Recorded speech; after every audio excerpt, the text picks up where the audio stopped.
is Mike. I was going to try and pronounce the last name, but I'm not even going to try it. There you go, Mike. It's Dumeng. Dumeng? There we go. So,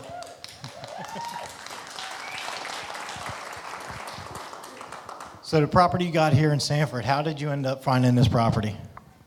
From a realtor. It was a pocket listing, Precious Green.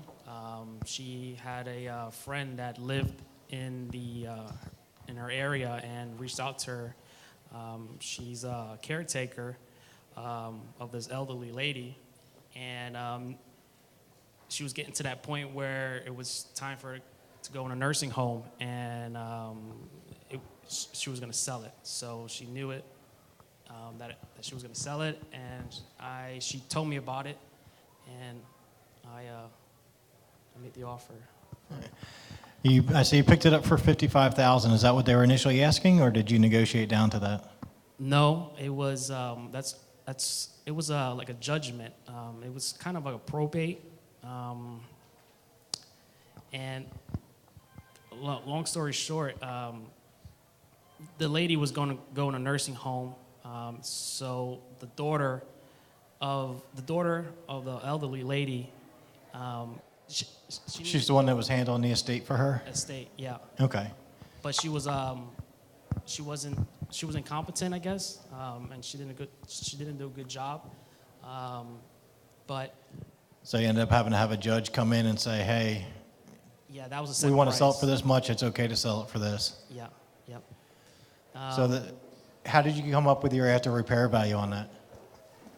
I did a walkthrough, and my background a little bit it's in construction, and so and going to the CFRI classes and courses, and Charles Fisher going through his coaching program, I kind of knew more or less what needed to be done, and that part was the easy part. Figuring out what the repairs were going to be? Yeah. So the after repair value for what it was worth, is that something that you found on your own, or did you have a realtor help you, or how'd you find that what it was going to be worth afterwards? From doing my own comps from the realtor, and I had Charles Fisher kind of give me an idea, so he kind of guided me on the price of the ARV kind of. So Okay, so he was able to come in and help you run through the comps and see what it was actually worth? yeah, just an advice, opinion on it. Absolutely. Yeah.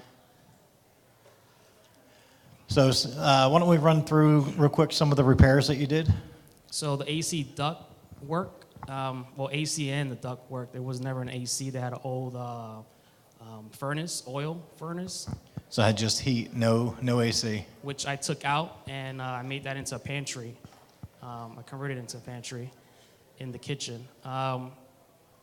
And I had the AC unit installed. I had a contractor do that and pull the permit.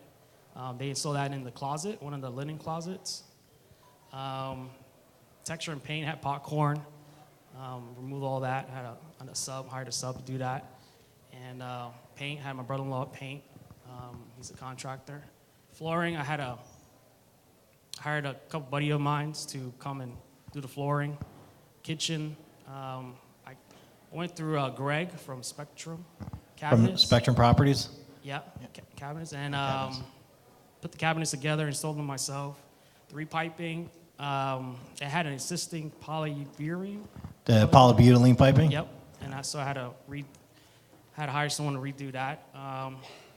And then the thing was, Settlement issues.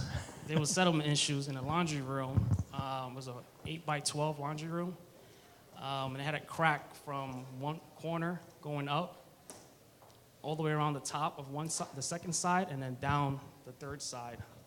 And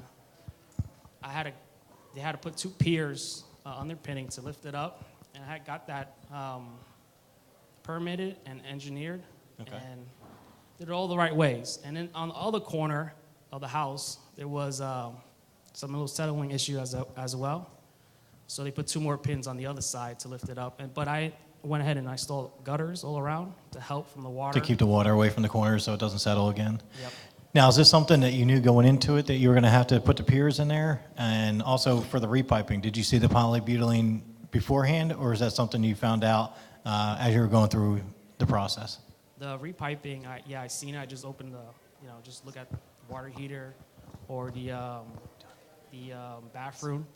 You can look at the pipes and the piers. I knew it because right when you drive in, you see the big crack. It's right on the driveway. So you'll. So going through all this ended up costing you $41,000 in renovation costs. Is that what you were initially estimating? Was it higher or lower? I was at 40,000. So, but I also did most of the work. Like I said, this is my strong point, and they say not to do the work, but I kind of wanted to step back and maybe within 2 weeks step back and kind of start looking for another property. But I was just, I guess I couldn't get out. I guess focusing. I know that every time I talk to you, you say you're doing more and more work. Yeah. But I guess if that's your strong suit and you can save money doing that, and it looks like you got this thing done in 3 months. Now, is that from the time you purchased it, renovation, and then sold it again? Yeah, this is my first property, and That is amazing, Gay. I never. To get everything done in 3 months for a renovation that size, that's great. Yeah, like I said, is the work doing the job, the construction part was the easy part, and that's why I needed help on finding the deal and setting me up on the right path. And that's when I joined CFRI and I met Charles Fisher, and I did his coaching program for 5 months, and it gave me the confidence to go ahead and do it, and be active. Went out there and took action and got it done. Yeah. And this is your very first deal, right? Yep.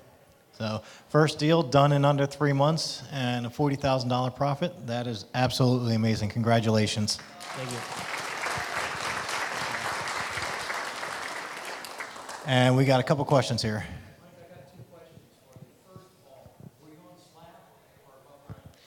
The question was, is it on a slab or a stem wall, correct?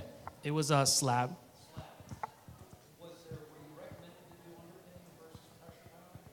Pressure grouting was, the gap was too big to do the pressure grouting, and the pressure grouting is usually for the foundation, and foundation. This is with the footing where it needed to get lifted up, so it was recommended.